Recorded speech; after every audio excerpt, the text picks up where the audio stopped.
दोस्तों, फिर से आप सबका फिजिक्स क्लास में हार्दिक अभिनंदन है। दोस्तों, पिछले लेक्चर में आपने व्हीटस्टोन ब्रिज पढ़ा। अब इसी व्हीटस्टोन ब्रिज पर बेस्ड एक डिवाइस आपको बताया जा रहा है जिसका नाम है मीटर ब्रिज या स्लाइड वायर ब्रिज। नाम से भी पता चल रहा है कि इसका कुछ रिलेशन होगा व्हीटस्टोन ब्रिज से। दोस्तों, व्हीटस्टोन ब्रिज वह तो सिर्फ एक सिद्धांत है, एक प्रिंसिपल है जिससे आप रेजिस्टेंस का मान निकालते हैं। तो सिर्फ सिद्धांत से तो काम नहीं चलेगा, ऐसा तो कोई डिवाइस बनाना होगा जिससे हम किसी दिए गए रेजिस्टर का रेजिस्टेंस का वैल्यू मेज़र कर सकें, माप सकें। तो रेजिस्टेंस नापने वाला डिवाइस ही मीटर ब्रिज कहलाता है। प्रतिरोध मापी यंत्र को ही मीटर ब्रिज या स्लाइड वायर ब्रिज कहते हैं। एक इम्पॉर्टेंट ऑब्जेक्टिव यहाँ पे हो गया कि मीटर ब्रिज से क्या नापा जाता है। क्या नापा जाता है? रेजिस्टेंस का मान, है ना, रेजिस्टेंस को मापा जाता है। या कहा जाएगा रेजिस्टेंस को किससे मापा जाता है। नीचे बहुत सारा ऑप्शन होगा, meter, volt meter, metre bridge, potentiometer. तो आप क्या ऑप्शन टिक लगाएंगे? मीटर ब्रिज, मीटर ब्रिज या स्लाइड वायर ब्रिज। दोस्तों, अभी तक जो है ये चैनल आपको फ्री में सब्सक्राइब करने मिल रहा है, लेकिन अब कुछ दिन के बाद ये जो पेड हो जाएगा, है ना, फी दे के ही सब्सक्राइब कर पाएंगे। इसलिए अभी मौका है, आप ज़्यादा से ज़्यादा सब्सक्राइब कर लें चैनल्स को, लाइक कीजिए और शेयर कीजिए। कंजूस मत बनिए, आप लोग लाइक करने में बहुत कंजूसी कर रहे हैं। ठीक है, ये तो आपका कॉमर्शियल ब्रेक हो गया। अब आइए फिर टॉपिक पे। टॉपिक हमारा क्या है? मीटर ब्रिज या स्लाइड वायर ब्रिज। ये क्या हो गया? एक डिवाइस मतलब होता है यंत्र विच इज़ यूज, जिसका उपयोग किया जाता है टू मेज़र, मापने में। क्या मापने में? रेजिस्टेंस। उसी का नाम होगा रेजिस्टेंस। किसी रजिस्टर का ही ना रेजिस्टेंस निकालेंगे। जिस ऑब्जेक्ट के अंदर रेजिस्टेंस होता है उसी को रजिस्टर कहते हैं। A device which is used to measure the resistance of a given resistor is called, इसका दो नाम है, मीटर ब्रिज और स्लाइड वायर ब्रिज। इसका सिद्धांत क्या है?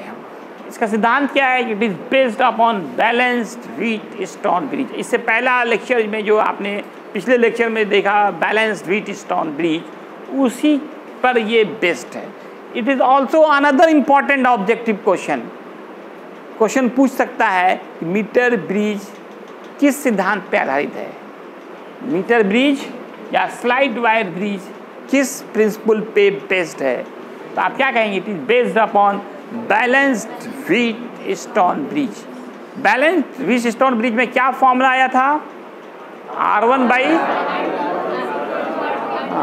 R1/R2 equal R3/R4। उस वही फॉर्मूला यहाँ पे यूज होगा। देखिए, कोई भी डिवाइस होते हैं ना, उसका पहले तो डिफिनीशन देखना है, फिर उसका सिद्धांत देखना है, फिर उसमें क्या क्या मेन पार्ट्स लगे होते हैं वो देखते हैं, उसका कंस्ट्रक्शन देखते हैं और फिर वर्किंग मेथड देखते हैं कि ये कैसे काम करता है।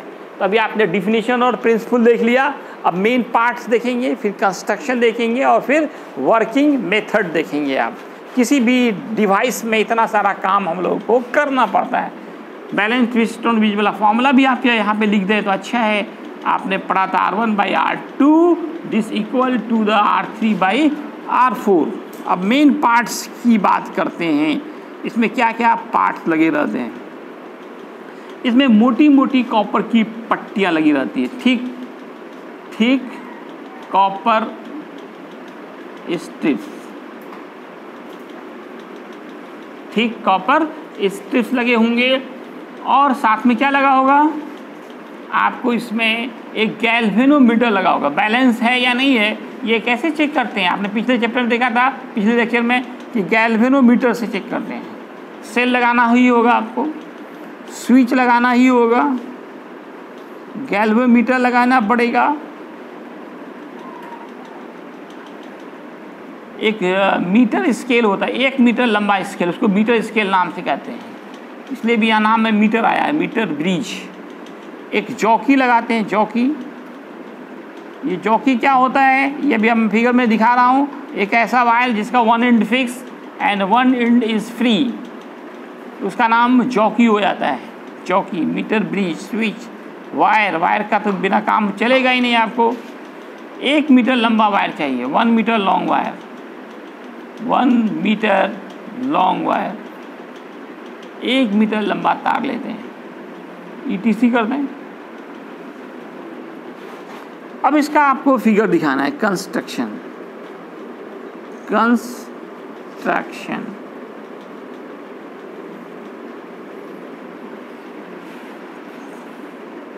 थोड़ा नीचे तक आना चाहिए, कंस्ट्रक्शन में फिगर बनाना है।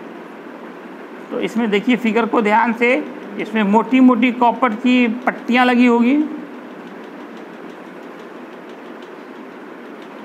कॉपर की पट्टी, ये सब देखें, कॉपर की पट्टी बना रहा हूं।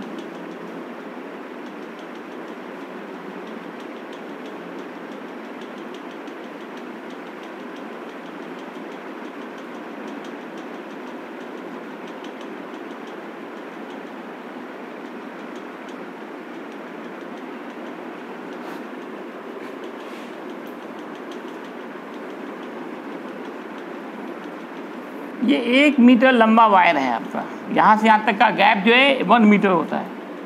कुछ नाम दे सकते हैं, MN दे दीजिए नाम, MN।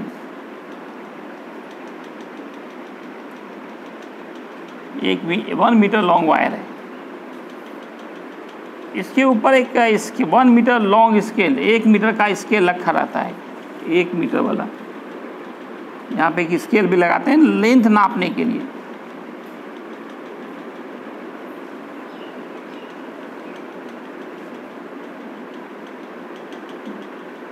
स्केल बना दीजिए आप। आपके पास जो स्केल है देख रहे हैं, इसमें इस तरह का मार्किंग किया रहता है। नीचे में एक वायर लेकर के इसमें आप एक स्विच जोड़ दें और सेल लगा दें, स्विच और सेल।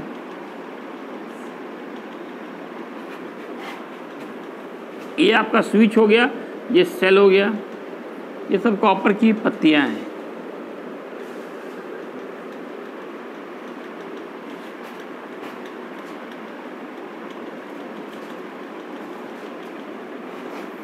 यहाँ पे एक रजिस्टर को जोड़ा जाता है, उस रजिस्टर को जिसका मान निकालना, जिसका रेजिस्टेंस का वैल्यू निकालना है। और यहाँ पे एक उस रजिस्टर को जोड़ा जाता है जिसका रेजिस्टेंस पहले से मालूम होगा। यहाँ पे फिर एक वायर निकाल करके इससे एक गैल्वेनोमीटर लगाते हैं। गैल्वेनोमीटर से एक वायर निकलता है जिसका एक एंड फ्री होता है, इसी का नाम जॉकी हो गया। नाम क्या हो गया? जॉकी। ये G4 हो गया, गैल्वेनोमीटर। इसको R1 कहते हैं, यही तो आपको निकालना है। और इस वायर का जो रेजिस्टेंस है उसको R2 कहेंगे, इसका मान होगा L × R। ये रेजिस्टेंस आपका R3 होगा, इसका मान पहले से मालूम होगा आपको। और यहाँ से यहाँ तक का जो तार है, या पॉइंट O देते हैं, O से N तक का, इसका रेजिस्टेंस R4 मानते हैं। ये हो जाएगा 100 - L। सेंटीमीटर में बात करें तो लेंथ पूरा 1 मीटर बराबर होता है 100 सेंटीमीटर। लेंथ की बात करें तो ये लेंथ आपका यहाँ से यहाँ तक L है, रेजिस्टेंस उसका हो गया L × R। Small r is the resistance of per unit length. Unit length का रेजिस्टेंस स्मॉल r है, तो L लेंथ का क्या रेजिस्टेंस होगा? L × R। अब ये लेंथ हमारा कितना बचेगा, इधर L है तो इधर बचेगा 100 minus L, 100 minus L into R4 करेंगे, इंटू यहाँ पे स्मॉल r करेंगे, ये हमारा R4 हो जाएगा। ये जो वायर है M से N तक का वायर ये 1 मीटर लंबा है, 1 मीटर 100 सेंटीमीटर होता है। इधर का लेंथ आप मान लिया अगर L है तो इधर का लेंथ क्या होगा, 100 माइनस L लेंथ cm में। यहाँ तीर भी लगा दीजिए, ये पूरा लंबाई यहाँ से यहाँ तक O तक, इधर का लंबाई L। वालेकुम सलाम। इसका भी कुछ नाम दीजिए, A, यहाँ B दे दीजिए, ये C दीजिए। वालेकुम सलाम। कंस्ट्रक्शन में ज़्यादा लिखना नहीं पड़ता है, आप लिख देंगे all parts are arranged as shown as in figure. Working method,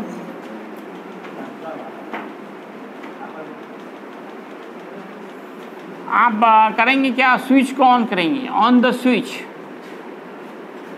on करने के बाद एडजस्ट करेंगे जॉकी को आगे पीछे खिसकाएंगे, क्योंकि इसका एक एंड फ्री है, उसी फ्री एंड को हम लोग एडजस्ट करते हैं। On the switch adjust jockey in such a way that, इस प्रकार की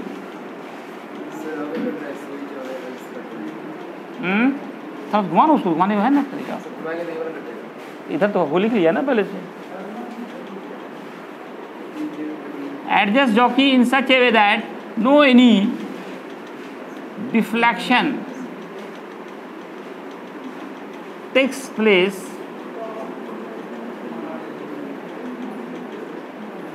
in the needle of galvanometer,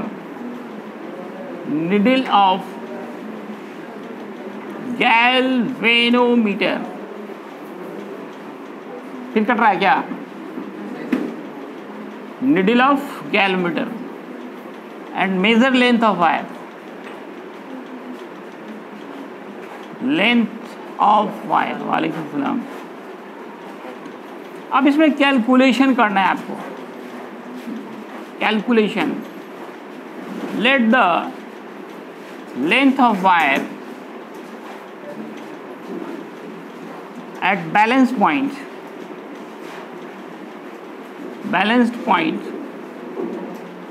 is L from M and resistance of per unit length, resistance of per unit length is small r।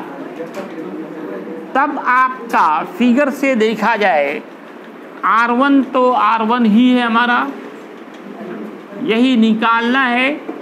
लोग इसको x भी मानते हैं, R1 को x मान सकते हैं आप, x अननोन है, ये R1 को चलिए x मान लेते हैं, R1 को x। R2 की बात करें, R2 निकला हमारा L इंटू R। R3 की बात करें, ये R है, ये पहले से मालूम है आपको, R4 100 माइनस L इंटू स्मॉल r। अब बैलेंस व्हीटस्टोन ब्रिज का कंडीशन लगाइए, इन case of balanced Wheatstone bridge, in case of, यार ऐसा करते हैं, जगह कम पड़ रहा है ना तो यहाँ पे लिख देता हूँ। R2 हमारा आ गया L इंटू R, R3 आ गया R, और R4 100 माइनस L इंटू R। अब according to balance Wheatstone bridge, in case of balance Wheatstone, in balance condition लिख लीजिए, सीधे शॉर्टकट में आप लिख सकते हैं इन बैलेंस कंडीशन। फॉर्मूला याद हो चुका होगा, R1 by R2 equal R3 by R4। R1 है x, ये L into R, L into R है, ये L into R, LR। R3 क्या है हमारा, R है। R4 देखिए 100 माइनस L into R, this are cancel, x निकालना है। क्या निकालना है? x। क्या फॉर्मूला आएगा x का?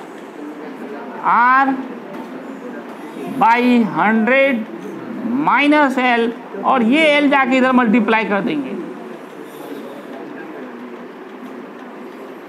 एक इंपॉर्टेंट फॉर्मूला आ गया x का, एक बार मैं फ्रेश में लिख दे रहा हूँ फॉर्मूला को, R/L/100 माइनस L। इसी फॉर्मूले में आप R का मान पहले से मालूम होगा, L का मान आपने प्रैक्टिकली निकाला, उसको पुट कर देंगे जिससे X का मान निकल जाएगा। फिर से एक बार देख लीजिए वर्किंग मेथड में क्या करना है। स्विच को ऑन करना है और ये जो जॉकी देख रहे हैं आप, इसी जॉकी को लेके घूमना है इस तार पे, लेफ्ट राइट करना है सटा करके, और उस बिंदु का पता लगाना चाहिए जहाँ सटाने से इस गैल्वेनोमीटर के निडल में कोई डिफ्लेक्शन नहीं हो रहा है। तब आप तार की लंबाई नाप लेंगे। इसके लिए तो स्केल लगा हुआ यहाँ पर, स्केल से पढ़ लेंगे कितना सेंटीमीटर हुआ। मान लिया ये L हुआ, ये पूरा 1 मीटर है, 1 मीटर 100 सेंटीमीटर। इधर कितना बचा? 100 माइनस L बच गया। अब तार के यूनिट लेंथ का रेजिस्टेंस स्मॉल r माना, तो L का कितना हो जाएगा? LR, और इधर 100 माइनस L है, इसका हो जाएगा 100 माइनस L into R। Small r क्या है? Resistance of per unit length of this wire. Unit लंबाई का इतना है तो L लंबाई का कितना होगा? LR। तो 100 माइनस L का क्या होगा? तो 100 माइनस L इंटू R। आप जो है गैल्वेनोमीटर के दोनों तरफ के रेजिस्टेंस का रेशियो सेम होना चाहिए। बैलेंस कंडीशन में यही होता है, R1/R2 बराबर R3/R4। सारा मान यहाँ पे क्या कर दिया? पुट किया, x का फॉर्मूला आ गया है। काफ़ी इंपॉर्टेंट फॉर्मूला, इस पे न्यूमेरिकल्स भी आपको दिखाए जाएंगे। तो दोस्तों आज का क्लास इतना ही है, धन्यवाद। एक बार समझ में नहीं आया दोबारा देखिए, फिर से रिकैप करके देखिए वीडियो को।